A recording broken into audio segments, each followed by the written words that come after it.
So we're going to show you how to make a ganache. It's a really quick, easy and a great way to fill cakes, to decorate cakes. You can do so much with it. It's a really versatile product. So what you're going to need for this, get some chocolate. We've got equal quantities of cream and chocolate.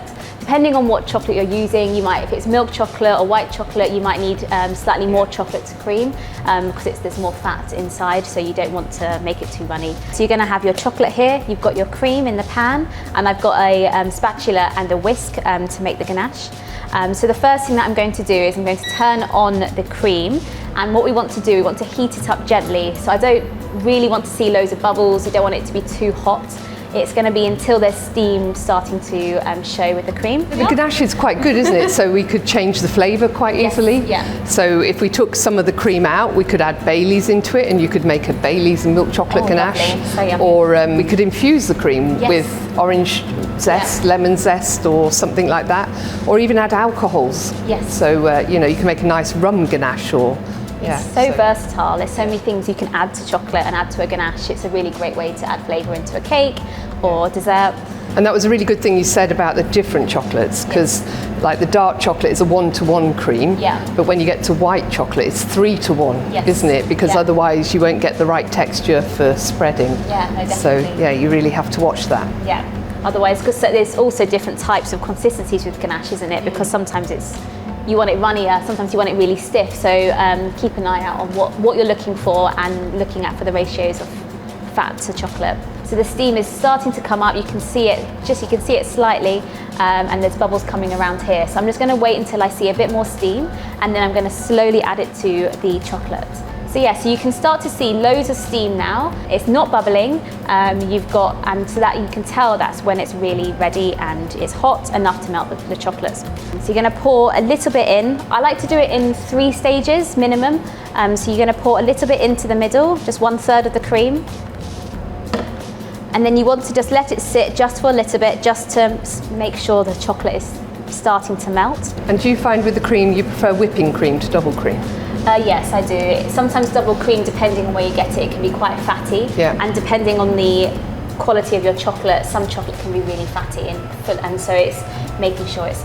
Yeah, we often find with the double cream there's too much fat in balance and then it splits. Yes, exactly. And then you've got these expensive ingredients and it doesn't look very nice. Yeah, exactly. So I'd recommend going with a lower fat of cream, so then because you can't always control what percentage of fat is in the chocolate. And so what I'm doing now, I'm going to start in the middle. I'm just going to start mixing, and then slowly the chocolate is going to be melting. So it won't melt all of the chocolate all at once, just because I haven't added all the cream in yet. You can see it going really nice and glossy as it emulsifies. Yes. If you add the cream too quickly, you won't get that real nice shine that you would when adding slowly. So now the cream has all been mixed in. I'm going to pour in the second emulsion. And again, starting from the middle, mixing. Now we do get questions all the time about what happens if the ganache splits, because people often when they see it, it really looks terrible, doesn't it? Yes. You've got like the fat and you've got the chocolate. So if that ever happened to you, you can save it. Yeah. So if you took your ganache, got a clean bowl and added in a few tablespoons of hot water, and then you take the split ganache and add it in and re-emulsify it. And it's a bit like if you've ever made mayonnaise and if you add the oil too quickly, it's just that imbalance of oil. And so you can re-emulsify it so that you save it, which is really important. That's great for when you've messed up. Yeah, but this one looks beautiful. Great, so it's looking much like a ganache now, but it is quite thick still. So I'm going to add the rest of the cream and then just do the final. Depending on what you're using it for, you can use it straight away warm if you're wanting it to be liquid, or you can let it set at room temperature or in the fridge if you're wanting to pipe with it, or you can make ganache truffles out of it. There's so many different things that you can do with ganache. It's just making sure that the temperature is correct with whatever you're using it for. Great.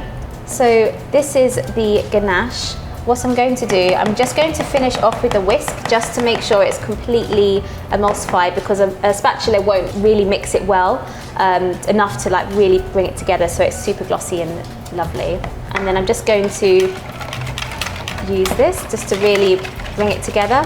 Another way you can do this is a hand blender if you have one at home. Yeah. Sometimes in larger quantities you can use that to really just make sure it's fully emulsified and fully mixed together. Great. And there you have it. There's a ganache ready to use for dripping cakes, for decorating cakes. There's lots of things you can do with it. So with the ganache we've just made, I'm going to show you how to do a nice ganache drip on a cake. So you can see right here, this is what we've got here at Lola's, which is our chocolate and raspberry cake. So I'm going to show you how to do that ganache drip there. So we've just made this ganache. It's not too hot and not too cold. So if it's too hot, you're going to have the ganache run absolutely everywhere, and it'll be really messy. It'll be so messy. It'll be coming down all the cake, all the sides, and that's not what we want.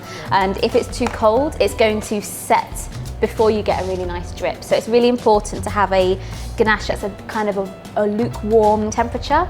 And also it's really important to have a cold cake. If it's just been freshly masked and it's still really soft and it's really warm, the ganache won't set, and therefore it will run quite a lot as well. So it's really important to have the temperatures right with this. So I would say a nice cold cake that's been in the fridge for at least 30 minutes or so, and then we've got our nice kind of lukewarm ganache.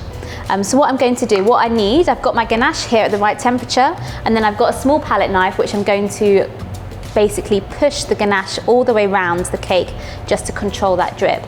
Again, there's loads of ways you can drip a cake. You can use a jug, you can use a piping bag, but this way I really like because it gives you that full control over what you're doing, and you can really control where the drips are going, and it's quite a nice easy way to do it. So what I'm going to do, I'm going to pour the chocolate right into the center of the cake.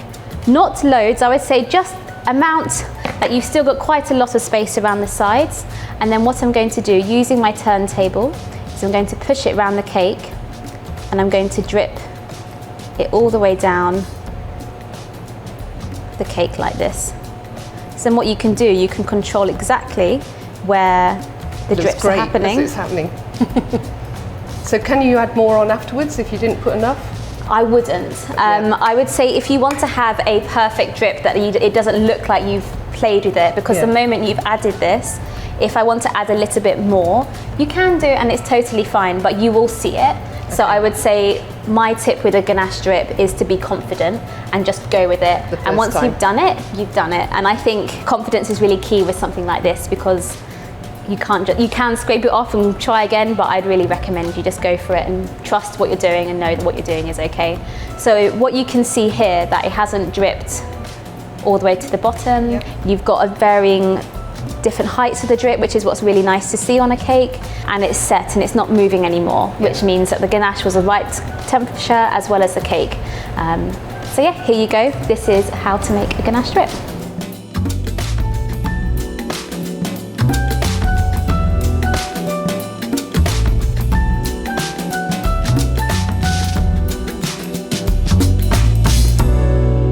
Celebrate with Lola's.